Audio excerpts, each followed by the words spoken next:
kamu pikir cuma kamu yang sakti, Wisnu? Aku, Rahwana, akan melumatkan tubuhmu.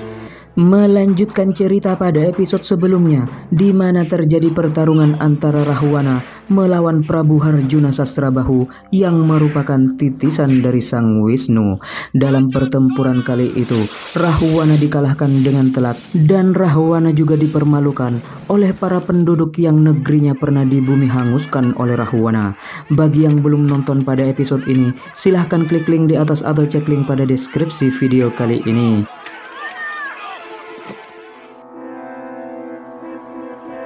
Pada episode keempat ini, kita diperlihatkan seorang kesatria Parubaya. Ia terlihat sangat kekar dan juga sangat kuat. Ia bernama Rama Bergawa atau biasa disebut Rama Parasu. Dia sedang menuju negeri Mayaspati untuk menantang bertarung Harjuna Sasrabahu 1 lawan 1. Maaf Tuan, tidak seorang pun diperkenankan masuk tanpa izin Gusti Prabu. Sekarang sampaikan kepada beliau. Rama Bergawa mohon izin untuk bertemu. Tapi biasanya, sehari sebelumnya Tuan harus memohon waktu. Aku bukan orang yang termasuk biasanya. Jadi cepat saja kamu masuk dan mintakan izin beliau. Tapi...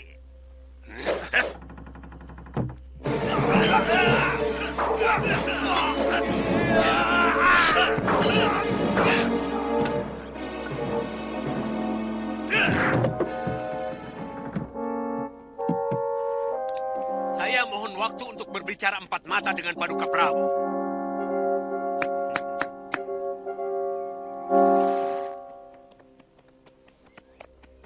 Silakan Tuan. Nama saya Rama Bergawa, tapi ada yang menjuluki saya Rama Parasu. Saya ingin menjajal kesaktian Paduka dalam pertarungan 1 lawan 1. Sebuah kehormatan. Saya bisa berkenalan dengan Rama Parasu yang kondang sangat sakti dan pilih tanding. Bagaimana dengan tantangan saya tadi? Sebuah pertarungan haruslah memiliki alasan. Alangkah anehnya, tanpa sebab, dua orang harus bertarung. Atau sebenarnya, Tuan Pendekar hanya ingin menjajal kemampuan saya. Alangkah congkaknya, watak Tuan, kalau semua orang harus dijajal kesaktiannya. Saya ingin menjemput kematian. Tapi tentu saja kematian yang pantas untuk para kesatria. Kematian di medan laga. Kematian di ujung genggaman. Itu kenapa saya selalu menantang orang-orang sakti untuk bertarung. Tapi selama ini belum ada pendekar yang bisa membunuh saya. Kenapa Tuan ingin mati sementara banyak orang yang ingin hidup abadi? Semula itulah yang saya dambakan. Tapi ketika saya sudah mendapat semua kesaktian itu, timbul rasa bosan dalam diri saya. Bahkan sampai pada taraf saya membenci hidup saya yang nyaris tidak pernah berubah dari hari ke hari. Tapi kenapa Tuan memilih saya sebagai musuh? Karena Gusti sanggup mengalahkan Rahwana yang terkenal sakti mandraguna. Apakah ini jalan dewata untuk menjemputku ke Kayangan? Besok ketemu Tuan di hutan perburuan. Di sana Tuan bisa mencari tahu di mana kebiasaan saya berburu. Terima kasih, Gusti. Singkat cerita, pada keesokan harinya, Prabu Harjuna Sasrabahu benar-benar menepati janjinya. Ia menemui Rama Bergawa di tempat yang telah ditentukan. Silakan mulai, Rama Bergawa. Maafkan kelancangan saya, Gusti Prabu. Saya harap Gusti mau bersungguh-sungguh. Karena taruhan pertarungan ini adalah nyawa. Aku sudah siap. Bersiaplah, Gusti Prabu.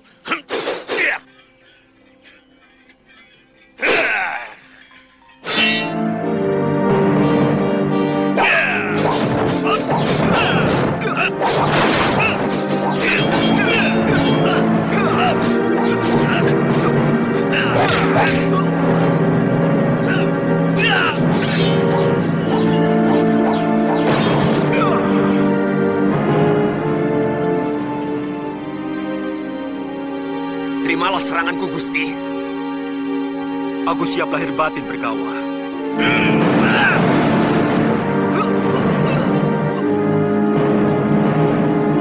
Gusti Prabu! Kenapa Gusti membohongi saya? Kenapa Gusti sengaja mengalah? Saya tahu Gusti memiliki naga rantai. Saya tahu Gusti bahkan mampu melakukan triwikrama.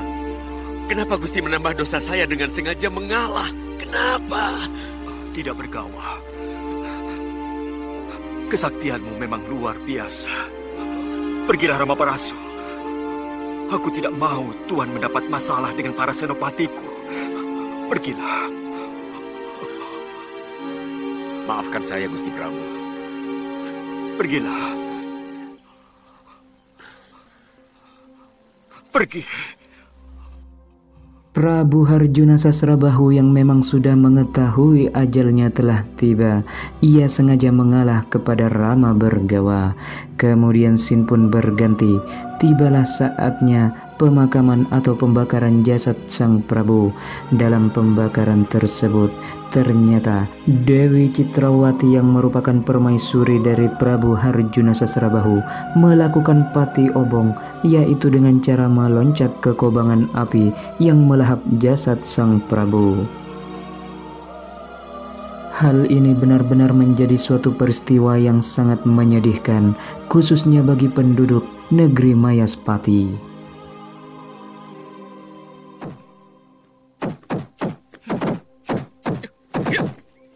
Beberapa tahun setelah Wisnu dan Sri Laksmi kembali ke Kahyangan, Dewa dan Hapsari itu kembali menitis kepada seorang putra Ayodhya yang bernama Sri Rama.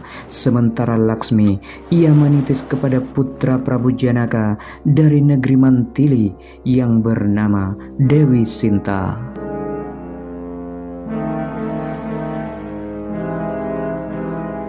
Dandang Sengaram memang sangat sakti. Tapi saya tidak mau anakku Sinta menjadi santapan siluman gagak itu. Kamu sudah mengirimkan surat sayembaraku ke segenap negeri tetangga, Patih? Sudah, Gusti Prabu. Bahkan sampai ke Ayodhya. Saya lihat, baru ada 3 pangeran yang mengikuti. Dan itu pun sudah tumbang semua. Hamba perlu melaporkan perkembangan terakhir. Bahwa semua pasukan yang hamba kirim untuk melindungi Puri tewas dibunuh oleh gagak raksasa itu. Siapapun yang bisa menaklukkan Dandang Sengara, di samping akan menjadi suami putriku Sinta, dia pun akan aku anugerahi sebagian kawasan Mantili. Sayembara yang dimaksud oleh Prabu Janaka ternyata diikuti oleh Sri Rama, pangeran negeri Ayodhya. Lihat Dayak, satria itu sangat berani, berbeda dengan pangeran lainnya yang sudah kalah sebelum berperang. Mudah-mudahan dia menang, Gusti. Ya. Sia-sia. Dandang Sengara terlalu perkasa untuk ditaklukkan. Mungkin Kanda Rama mempunyai cara tersendiri untuk melawannya.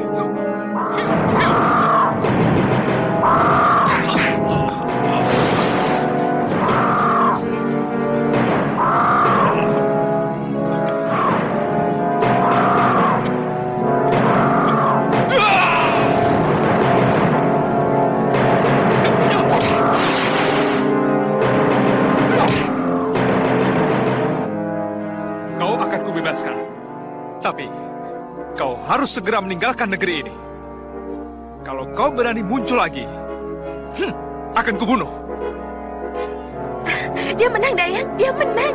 Satria itu mampu mengusir Dandang Sengara. Ha!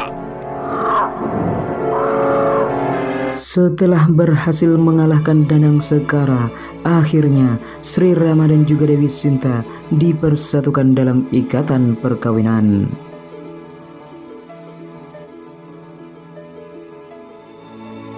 Kalau ini sudah menjadi kesepakatan kalian, Romo tidak bisa melarang. Kamu sudah menjadi milik suamimu, Sinta. Kemanapun Rama mengajakmu, maka sudah kewajibanmu untuk mendampinginya dengan setia. Hamba akan sering berkunjung kemari kalau kangen kepada Romo. Kamu belum pernah melihat negeri Ayodhya. Negeri itu sangat indah dan subur. Tak ada keindahan yang bisa menandingi negeri Ayodhya. Rencananya, kami akan berangkat sekarang, Romo. Ya.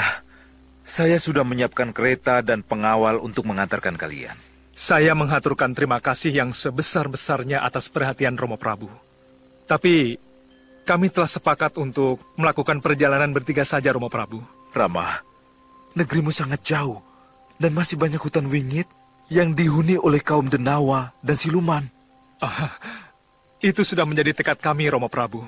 Dan Dinda Sinta pun setuju untuk menikmati bulan madu dengan cara seperti itu. Kalau itu sudah menjadi kesepakatan kalian, saya tidak berhak untuk mencampuri. Mudah-mudahan tidak ada gangguan apapun dalam perjalanan kalian. Rama dan Sinta memutuskan untuk pergi sendiri tanpa pengawalan dari negeri Mantele. Kemudian singkat cerita, perjalanan mereka pun dimulai, dan di tengah-tengah perjalanan tanpa disengaja mereka bertemu dengan Rama Bergawa yang tentu saja ingin menjajal kesaktian Rama Wijaya. Aku Resi Bergawa, penguasa hutan ini. Hei, apa maksudmu orang tua? Apa kau merasa pernah punya persoalan dengan kami? Hah? Siapapun yang berani lewat harus berhadapan denganku. Resi, apa pantas seorang resi berperilaku seperti itu? Hei, tindakanmu itu hampir mencelakakan kami. Aku memang sengaja mau membunuhmu. Kalau itu keinginanmu, aku wajib membela diri. Karena nyawaku cuma satu. Ha! Hiu! Hiu!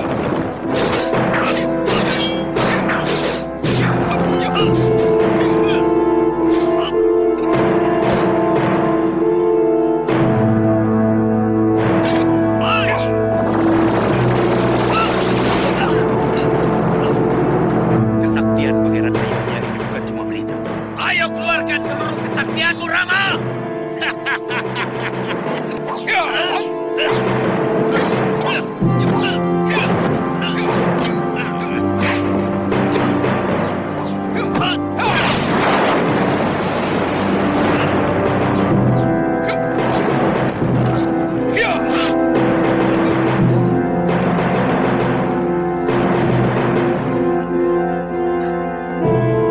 Terima kasih.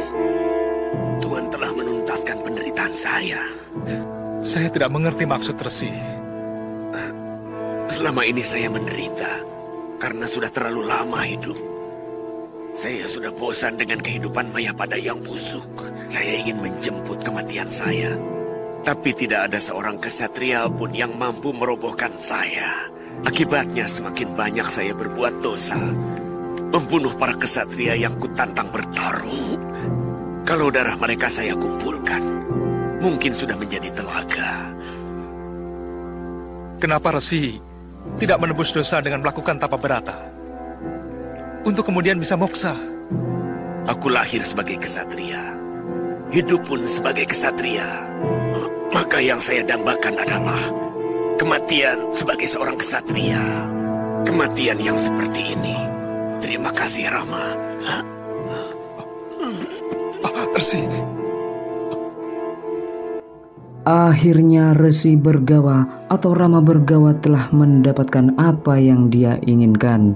Kemudian Sri Rama dan juga Sinta melanjutkan perjalanan mereka menuju negeri Ayodhya. Selamat datang,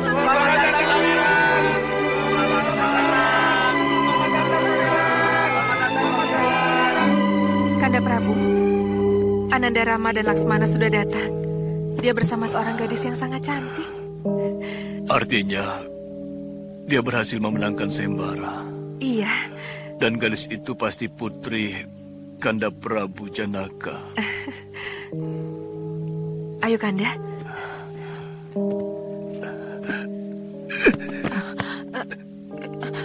Kanda, ada apa?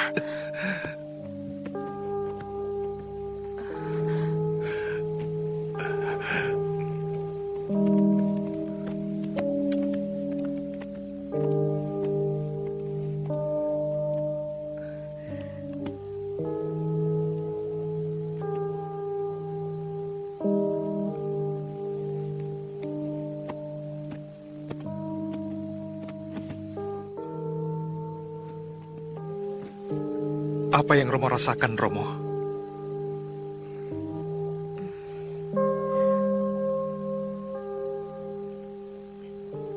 Apa sebenarnya sakit Romo Prabu?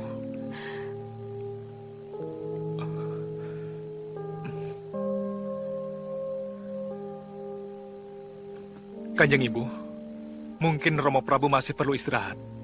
Sebenarnya, hambanya ingin memperkenalkan istri hamba. Dewi Sinta.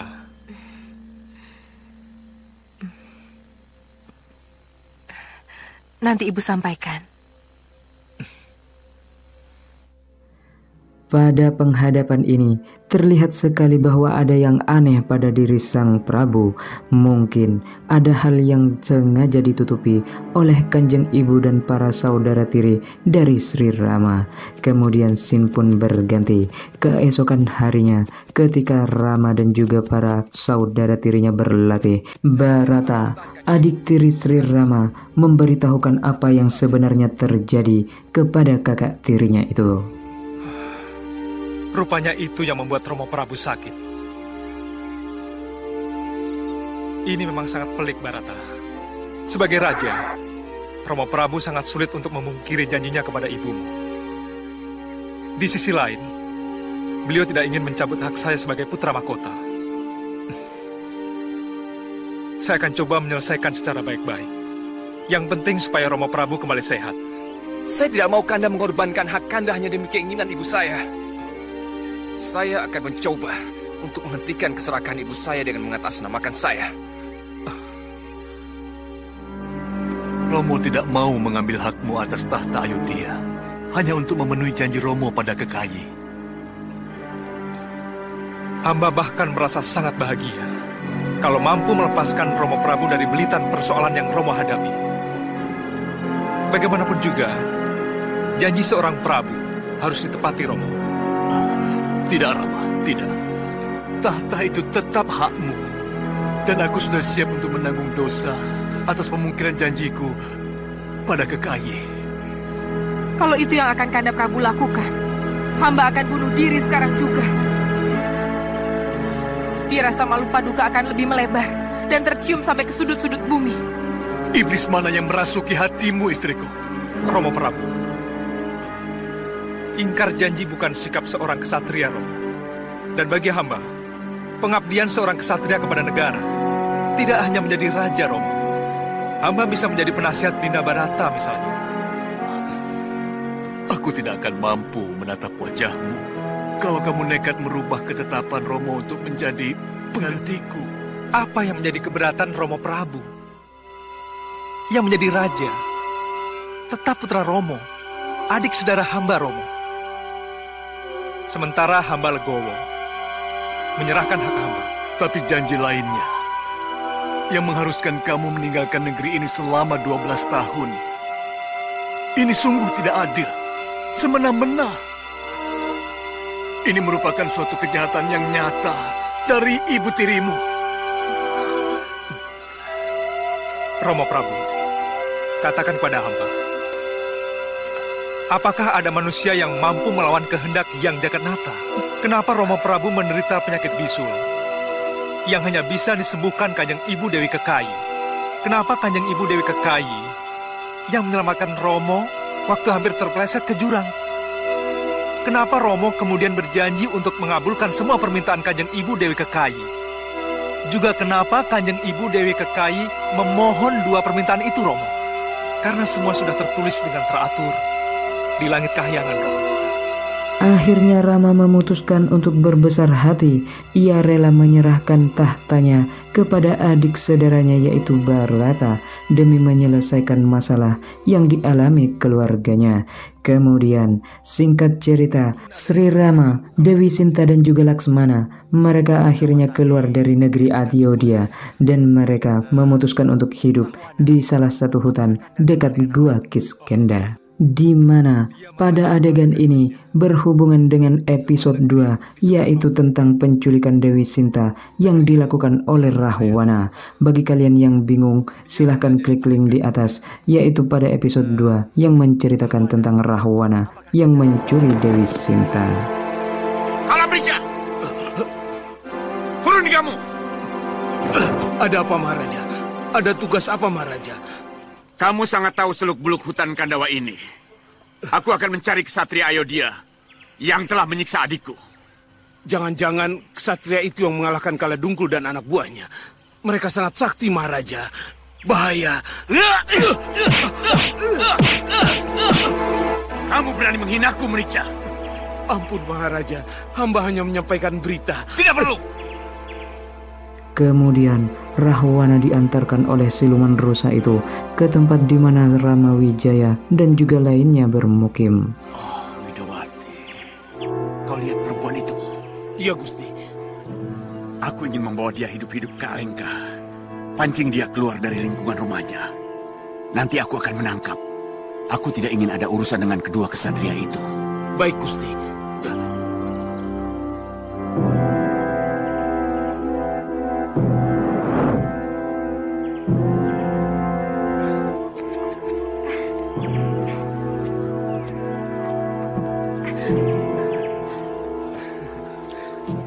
Kanda Rama.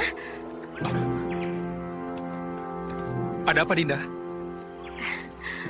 Tangkapkan kejang itu, Kanda. Bulunya bagus, seperti diperada dengan emas. Saya ingin memelihara dia. Tunggu ya.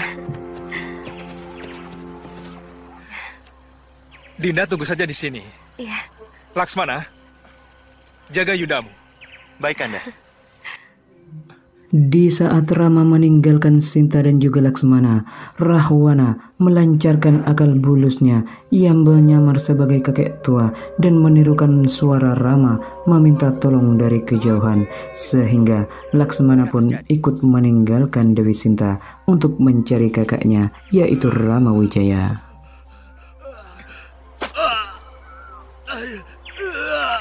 Kenapa kamu malih rupa menjadi kijang?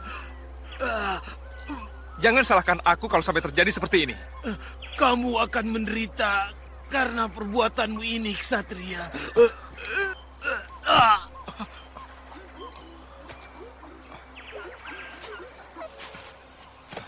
Tolong, Kanda Rama. Sinta, ini yang saya takutkan, Kanda Rama. Ayo. Bukan saya. Kamu akan menyesal telah menculik istri Pangeran Ayodhya.